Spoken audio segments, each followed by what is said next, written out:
Recent diplomatic efforts to end the Russia-Ukraine war have led to a potential meeting between President Trump and Russian President Vladimir Putin.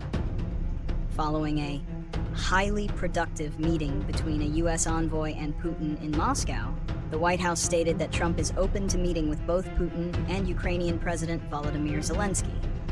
While no specific date or location has been set, the possibility of a direct summit is a significant development. However, officials have cautioned that there are many challenges to overcome before a productive meeting can occur.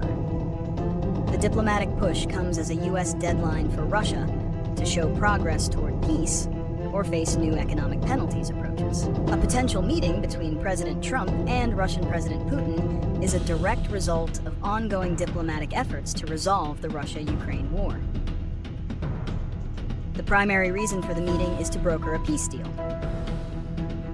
The U.S. has been putting pressure on Russia to end the conflict, with the recent visit of Trump's special envoy, Steve Witkoff, to Moscow laying the groundwork for a possible summit.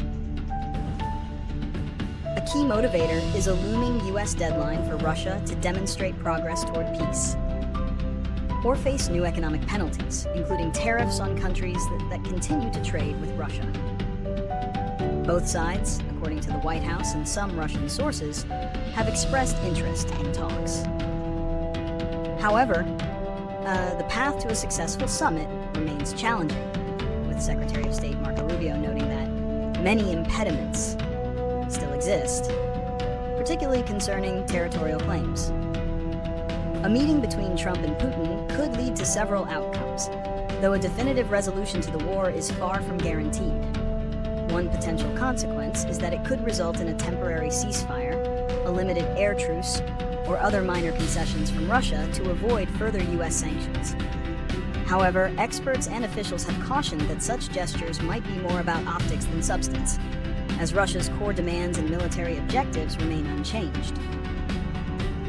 A less optimistic prediction is that a meeting could be used by Putin to stall for time, allowing Russian forces to continue their advances while he signals a false willingness to negotiate. Secretary of State Marco Rubio and other officials have already lowered expectations, stating that many impediments must be overcome.